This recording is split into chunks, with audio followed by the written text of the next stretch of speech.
I ended up coming back from northern Missouri, and I hunt up there with some guys sometimes, and didn't have any luck, just had a lot of fun. And I'd had cameras out all summer, but I didn't really check them.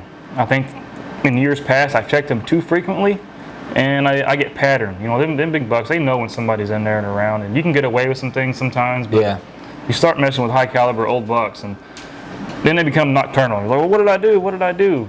I think that's part of the reason. So I left things alone, and I've been chasing a buck for a couple of years. Never seen him in person. I've got pictures of him. I had a picture of him like in a glimpse 2 years ago, and then last year I had pictures of him all over the farm. And like you said, miles apart. You know, between the rut and feeding time, early season, they were miles apart. Yeah. But at this time last year, this buck was in there, along with some other good bucks. So I knew my chances were good of at least seeing a nice 3-year-old deer, possibly. At least getting meat on the ground. There was a bunch of does. So I came back to northern Missouri, ended up getting COVID. And a few days in, I was feeling good, and I was off of work. So I'm going to go hunting. What better way to get away from everybody, just go sit in the woods.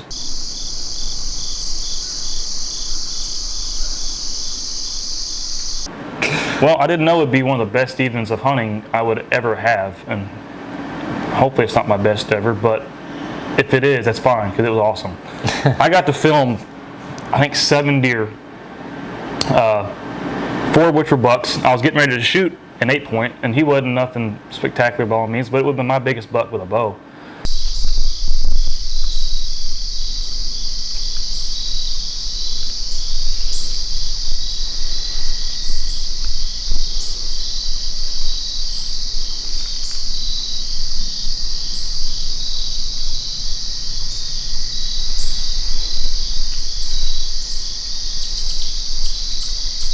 I was going to shoot this 8-point buck that stuck around for like an hour at 30 yards. Thank God I looked up whenever I did, or something caught my eye, because I saw a rat coming over the top of the hill, and I knew that this buck was mature. Didn't know what he was, didn't know if I recognized him. I just knew it was going to be my biggest buck to date. And he starts coming down the hill. At the same time, some does start swinging around, and the stupidest thing happens. A squirrel runs into this brush pile. A bird comes in and chases that squirrel and busts every deer out of there but that big buck and 1 doe. And my heart sank. And this deer is blowing and carrying on until that bird finally comes out of the brush pile, lands on a limb, and she shuts up. Here comes that buck right behind her. I'm like, man, he's going to come to an opening about 35 yards, and this is going to be lights out. Well, about the time he's supposed to get in my lane, he makes a hard left, and I'm already about to draw back, and I'm hanging off the edge of my seat, and I stop him. I released it, and it was just like this slow motion in my mind, and it went through him, and I heard that pop on the other side, and he ran out of sight, and I heard a crash, and I couldn't believe it.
Burp. Burp.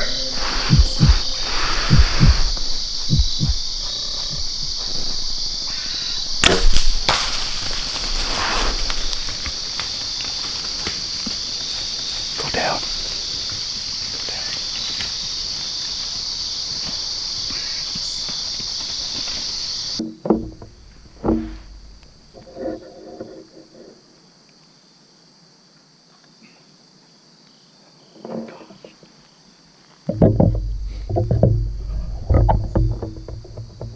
I just shot a giant.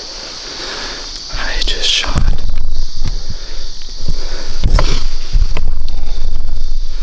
I just shot a giant. Oh, I think he's down. I think he's down.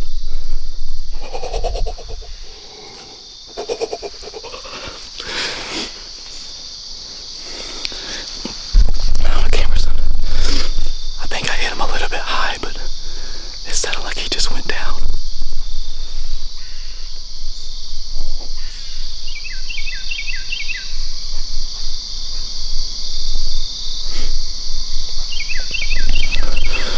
Oh my gosh. That is a stud. I stopped him and he was a bad shot, but I eased down. So I think I hit him just a little bit high. But it sounded like he fell over.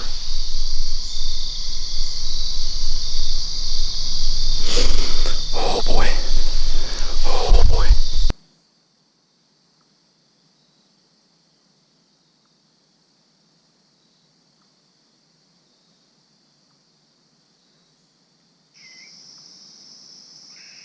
So about 6 o'clock we had some deer come in, and I got a shot off on a buck that I think's a good one. I hit him maybe a little bit higher than I wanted, but after watching the footage, I think it's good. It looks like blood's squirting out. I don't think he ran very far. I heard him crash what sounded like it. If he's not where I think he's at, we're gonna back out and I'll wait till in the morning to play it safe. But we're about to walk in and get our angles right and find first blood, so wish us luck.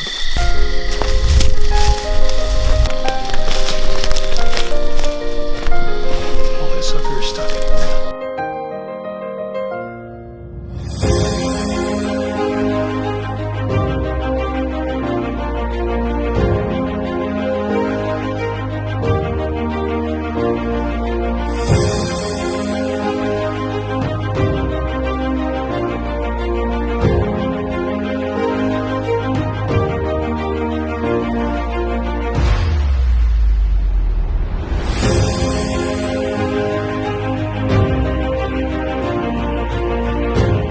We were tracking this deer in the dark.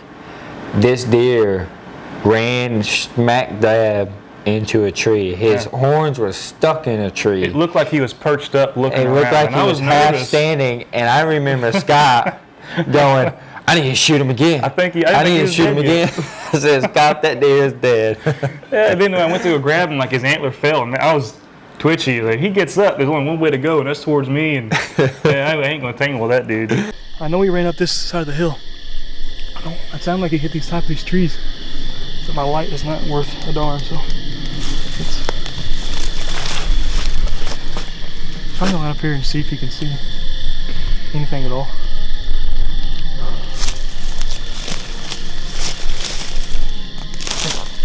Right there he is, boys. Look at that. He's dead. He is dead. Holy moly, what did I do? What did I just shoot? What did I just shoot?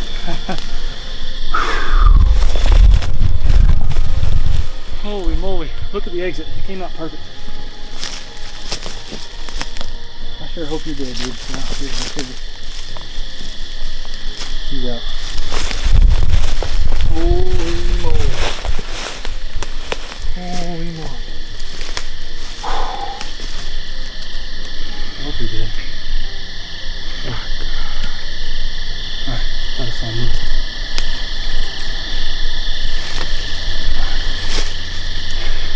I don't know what to do. That dude is huge. I mean, look so huge.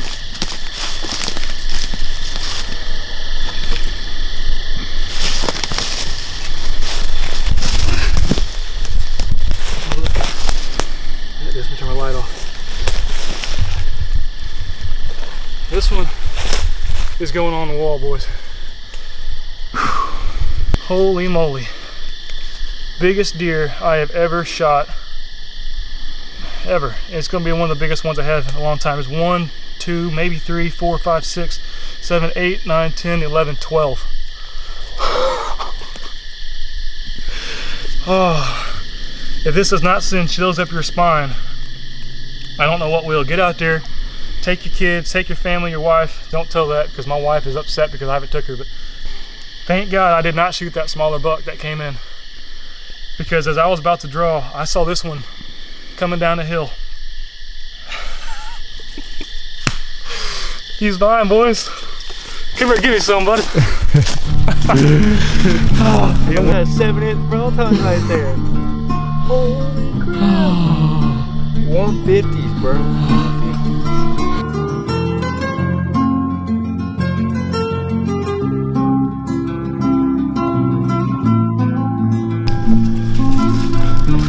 We're gonna go show Alexa and Oakley what we got.